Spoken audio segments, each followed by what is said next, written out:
Após a Revolução Russa de 1917, Lenin coloca em prática sua doutrina de expansão mundial do comunismo e, em 1920, estabelece as condições para a filiação ao Partido Comunista, entre elas a realização de amplas campanhas de agitação e propaganda nas organizações militares, principalmente no Exército. Em 25 de março de 1922, nasce o Partido Comunista do Brasil, o PCB. O novo partido aceitava as ordens diretas de Moscou. Em 1927, partindo da teoria à prática, o PCB criou uma frente única operária e iniciou um trabalho de infiltração nos quartéis, influenciando Luiz Carlos Prestes, capitão do Exército, a aderir ao comunismo, fato que se deu em março de 1931. Em abril de 1935, Prestes foi incumbido pela direção da Internacional Comunista de promover um levante armado no Brasil. O movimento tinha por objetivo derrubar o presidente Getúlio Vargas e tomar o poder. Liderados pela Aliança Nacional Libertadora, militares inclinados ao comunismo iniciaram a rebelião no dia 23 de novembro de 1935, dentro dos quartéis em várias partes do país. Mas devido à falta de organização dos ataques e à ausência do apoio popular, o exército derrotou os comunistas e evitou o golpe de Estado. Em seguida, Prestes é preso e perde a patente de capitão. Com o advento da Segunda Guerra Mundial e a invasão da Rússia pelos nazistas, a política exterior soviética muda e Stalin tenta ganhar o apoio das democracias ocidentais. O PCB redireciona sua política seguindo disciplinadamente a orientação de Moscou e apoia Getúlio Vargas. Após o final da Segunda Guerra Mundial, o PCB reinicia a agitação das massas populares e tenta desestabilizar o governo Dutra através de uma política conspirativa. Durante toda a década de 50, Moscou, através de suas redes apoiadas pelos partidos comunistas no mundo inteiro, tentava desestabilizar as democracias ocidentais. Como consequência, nessa época, em muitas universidades ocidentais, predominava uma visão social esquerdista, sendo que grande parte do terceiro mundo aclamava o modelo soviético como a estrada para a justiça social. Muitos intelectuais se declaravam marxistas. Assim, a conjuntura era altamente favorável ao comunismo, o que provocou sua expansão dramática até o final da década de 50, com a vitória da Revolução Cubana. Isso fez o PCB defender com mais intensidade a luta armada como a única solução viável e progressista dos problemas brasileiros. A União Soviética, destinada a aumentar o seu campo de influência no continente americano, despertou interesse pelo Brasil, um país de dimensões imensas, fronteiriço com quase todos os países da América do Sul, país estratégico no cenário mundial que poderia pender o fiel da balança para o lado comunista. Nos primeiros anos da década de 60, o Brasil passou a viver período de crescente instabilidade política, militar e institucional. Em 1961, Luiz Carlos Prestes encontrou-se com Nikita Khrushchev em Moscou para planejar a Revolução Agrária no Brasil. Neste mesmo ano, no governo de Jânio Quadros, o Partido Comunista Brasileiro enviou a Cuba, com o apoio de Fidel Castro, dezenas de brasileiros para o treinamento político-militar, visando a preparação de quadros revolucionários para desencadear ações de guerrilha rural e urbana no Brasil. Os chineses também colaboraram para a tentativa de implantação do comunismo no Brasil, recebendo na Academia Militar de Pequim, em 1962, um primeiro contingente de brasileiros, visando a formação de quadros guerrilheiros para o movimento que viria a ser implantado na região do Araguaia. No nordeste do Brasil, Francisco Julião organizava as ligas camponesas, com militantes treinados em Cuba. O apoio cubano concretizou-se no fornecimento de armas e dinheiro, além da compra de fazendas em Goiás, Acre, Bahia e Pernambuco, para funcionar como campos de treinamento. No dia 4 de dezembro de 1962, o jornal O Estado de São Paulo noticiou a descoberta e o desbaratamento de um campo de treinamento de guerrilha no estado de Goiás, em uma das 3 fazendas pertencentes às ligas camponesas. Enquanto isso, Goulart governava o país de uma forma pendular. Ora pendia para o lado dos comunistas, ora para o lado dos conservadores. Em setembro de 1963, tudo indicava que o país caminhava para uma revolução de esquerda, principalmente com João Goulart apoiando a sindicalização de sargentos, promovendo a quebra da hierarquia e da disciplina nas Forças Armadas. Em 4 de outubro de 1963, Goulart solicita o estado de sítio ao Congresso Nacional, pelo prazo de 30 dias. A manobra foi repelida pelo Congresso e João Goulart passou a conduzir ações no sentido de implementar o projeto golpista que desaguaria em um regime totalitário de esquerda. Insuflado e orientado por seu cunhado Leonel Brizola, pregava a necessidade de reformas de base e a implantação de uma república sindicalista. Controlando o aparelho sindical, o governo promovia o grevismo, a anarquia e o caos. O país passou a viver dias de intranquilidade, estagnação econômica e inflação descontrolada. Em meio à crescente radicalização do ambiente político, Leonel Brizola era a liderança que unificou as esquerdas na frente de mobilização popular, criando o grupo dos 11 companheiros, para tomar o poder pela luta armada. Segundo Brizola, o Grupo dos 11 seria a vanguarda avançada do movimento revolucionário, a exemplo da Guarda Vermelha da Revolução Socialista de 1917 na União Soviética. Alheio às críticas que lhe endereçavam militares e oposição civil, João Goulart e o PCB mantinham entendimentos constantes. No dia 13 de março de 1964, um comício realizado na Praça Central do Brasil, no Rio de Janeiro, ficou conhecido como a Comissão das Reformas. Mais de 100 mil pessoas participaram, pedindo a legalização do PCB e a entrega de armas ao povo para a luta armada. No palanque estavam João Goulart, Miguel Arraes e Leonel Brizola. No dia 19 de março aconteceu a primeira Marcha da Família com Deus pela Liberdade, que reuniu 800 mil pessoas em oposição ao comício do dia 13, em demonstração do descontentamento de grande parte da população com os rumos que tomava a situação nacional, principalmente devido à impressionante demonstração de força, o tom radical dos discursos de Arraes e Brizola e a profusão de cartazes com a foice e o martelo. Em 20 de março, apoiados por Brizola e pela CGT, a Associação dos Marinheiros e Fuzileiros Navais do Brasil reuniu-se declarando um motim, dando origem a vários outros movimentos rebeldes no interior das Forças Armadas. Realizou-se em Niterói, na sede do Sindicato dos Operários Navais, um congresso continental de solidariedade a Cuba, com a participação de delegações latino-americanas. Luiz Carlos Prestes manifestou o desejo de que o Brasil fosse a primeira nação da América do Sul a seguir o exemplo de Cuba, se tornando uma nação comunista.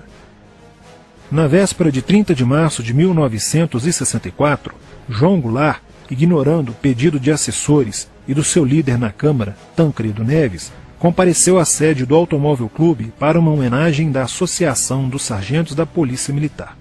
No seu discurso, Goulart defendeu a mudança na Constituição para que pudesse concorrer às eleições presidenciais de 1965, desagradando a Carlos Lacerda, Magalhães Pinto e Juscelino Kubitschek, pré-candidatos à presidência da República.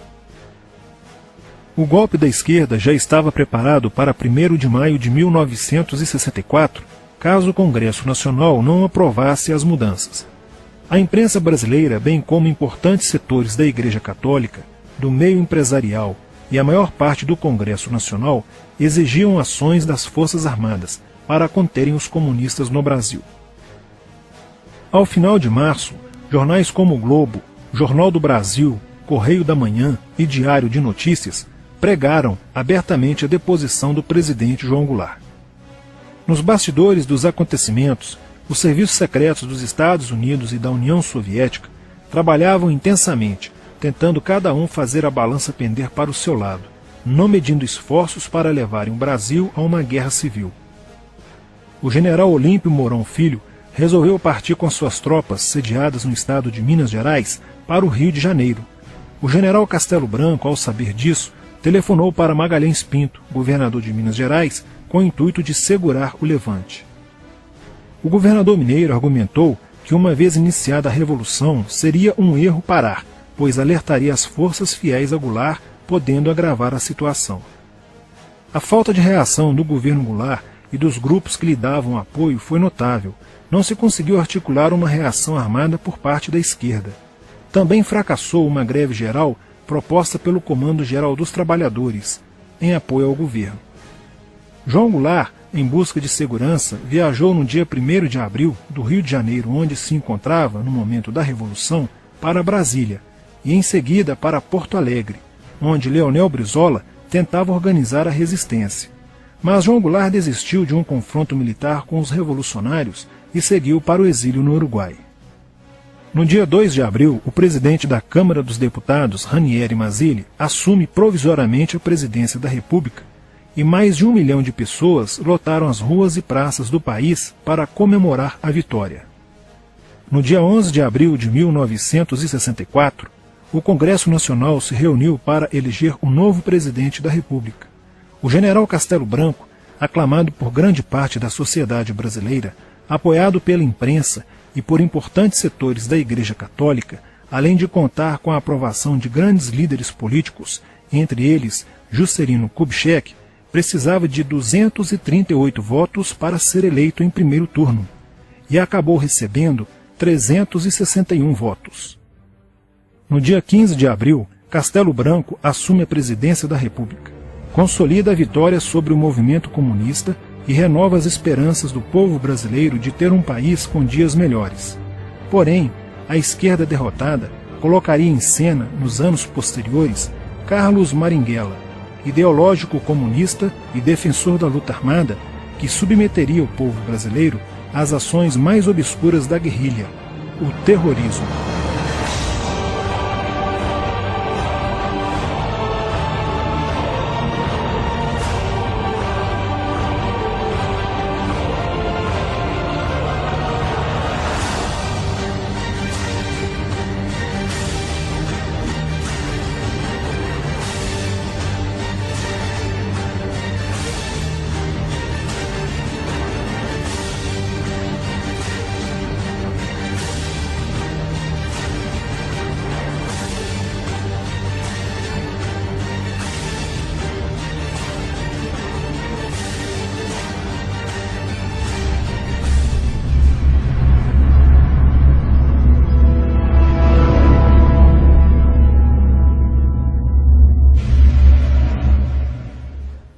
Em 1959, quando Fidel Castro anunciou ao mundo que sua revolução era comunista, passou a ser apoiado por Moscou.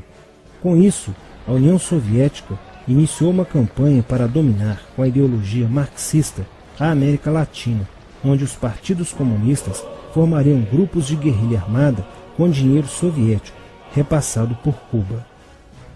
No Brasil, foram criadas 29 organizações guerrilheiras, onde Fidel Castro vislumbrou expandir sua revolução comunista.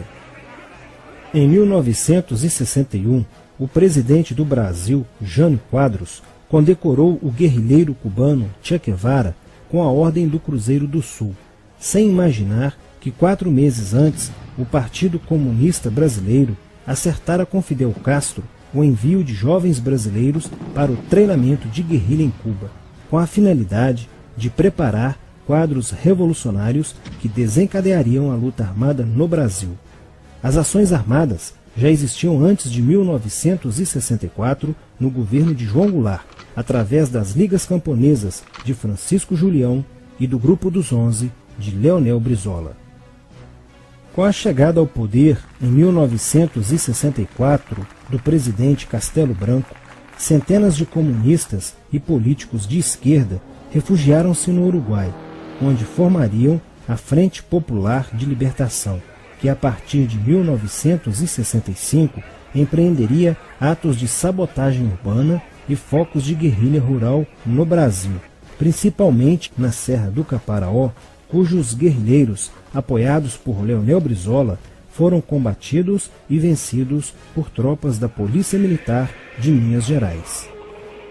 Em 1966, a esquerda brasileira, decidida a tomar o poder à força e em curto prazo, passou a adotar táticas terroristas como as que foram usadas pelo grupo guerrilheiro Ação Popular, que ao explodir uma bomba no saguão do Aeroporto Internacional de Guararapes, em Recife, matou o jornalista Edson Regis de Carvalho e o almirante Nelson Gomes Fernandes, A influência da Revolução Cubana passou a servir de modelo para muitos revolucionários como Carlos Marighella, do PCB, que em 1967 viajou a Cuba e participou de um evento sobre a propagação da luta armada no território brasileiro. De volta ao Brasil, em setembro de 1967, Marighella criou a Ação Libertadora Nacional, ALN, e começou a recrutar jovens brasileiros entre os estudantes que, depois de preparados ideologicamente, foram enviados a Cuba. Em 1968, com a chegada ao Brasil do primeiro contingente da ALN de guerrilheiros formados em Cuba, entrou em cena Carlos Lamarca, capitão do Exército e militante da Vanguarda Popular Revolucionária, VPR, que se uniu a Marighella e em janeiro de 1969 explodiu 50 quilos de dinamite no QG do 2º Exército, matando na explosão o soldado do Exército Mário Cosel Filho e ferindo 6 militares. E ainda, na cidade de São Paulo, os guerrilheiros avançaram com um veículo roubado e abordaram o capitão Chandler, do Exército dos Estados Unidos, que se encontrava no interior de um automóvel quando saía de sua residência. Chandler foi morto por uma rajada de metralhadora em frente da esposa e do filho de 9 anos. O Comando de Libertação Nacional, Colina, criado em Belo Horizonte no ano de 1968, executou na capital mineira vários assaltos a agências bancárias e atentados à bomba.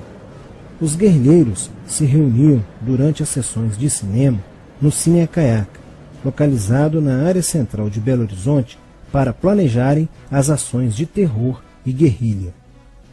A situação estava ficando caótica no país.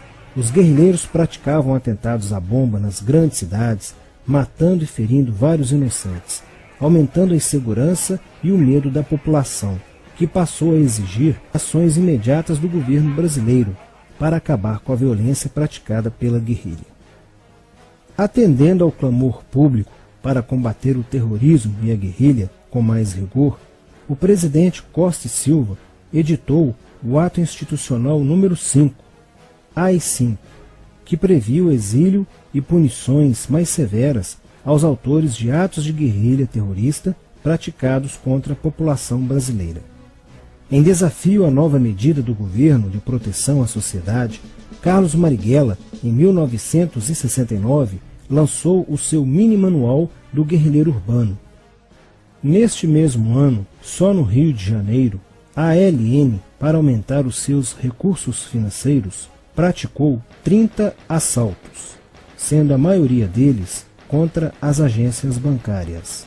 E ainda, em 1969, a ALN, juntamente com o movimento revolucionário 8 de outubro, o MR8, sequestrou o embaixador dos Estados Unidos, Charles Burke.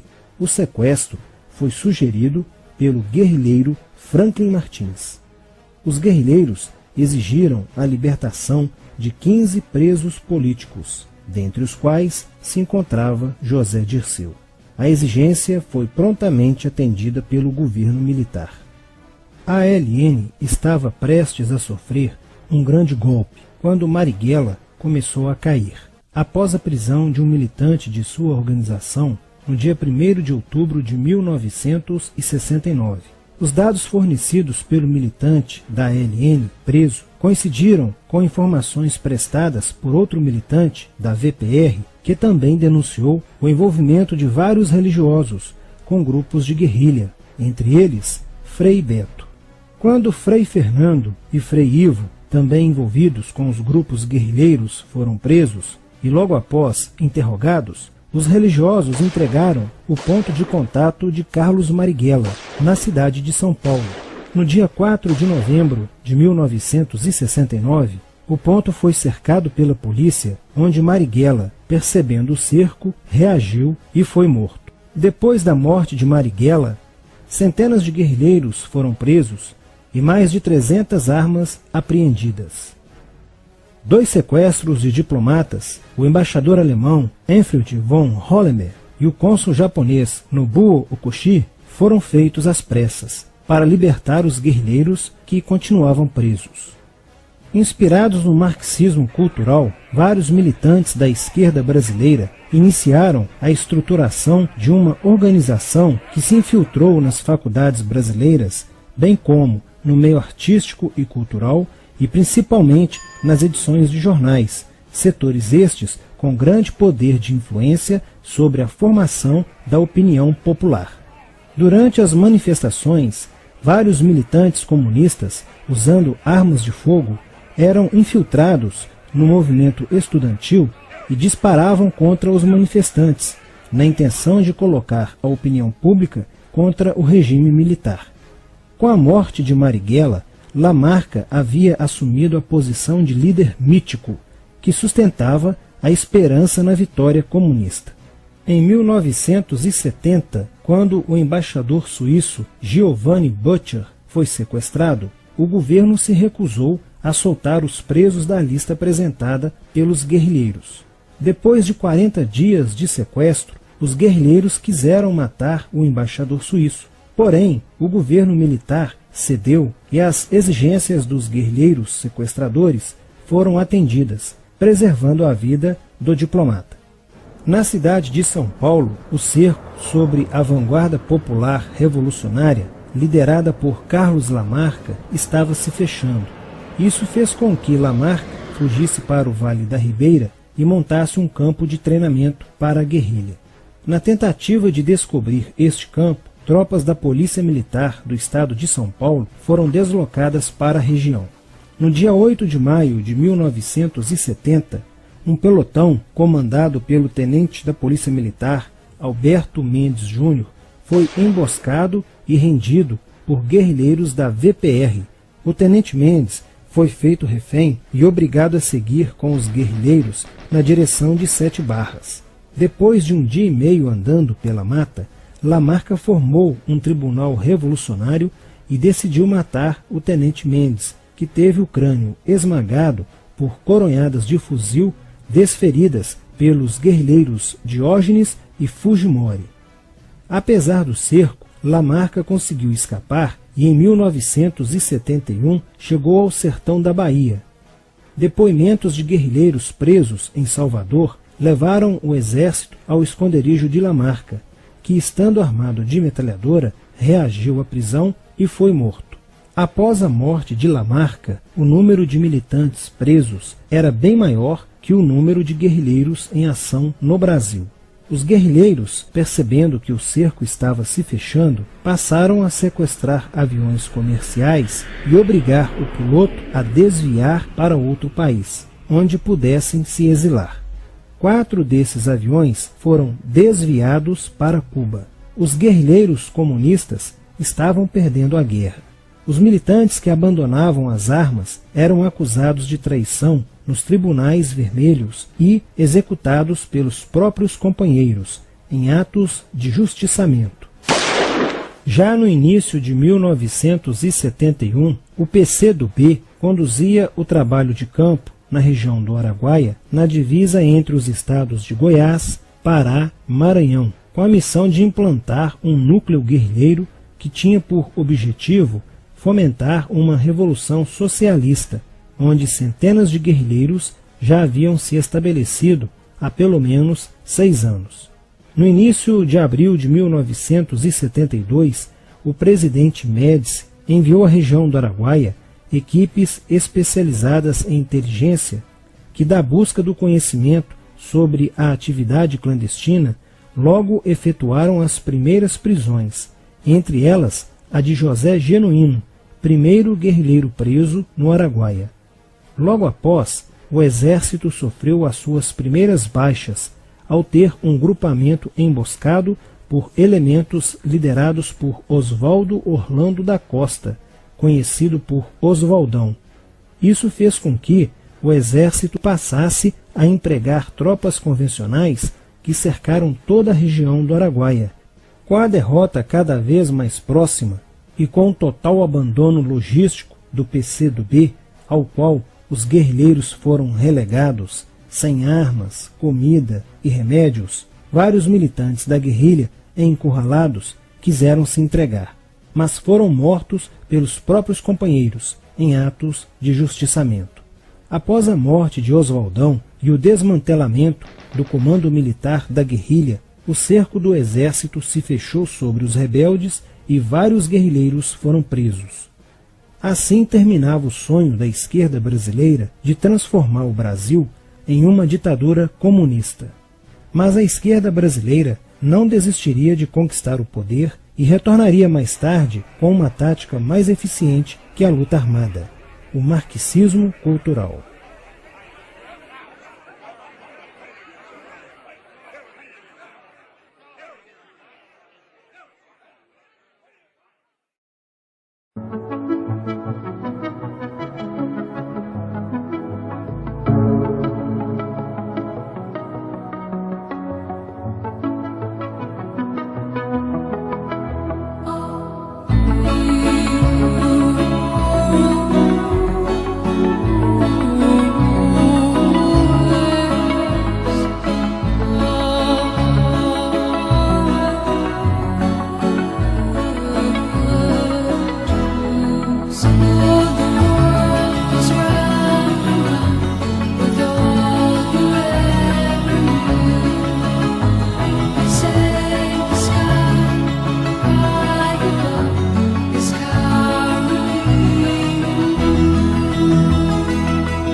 Hold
As I sit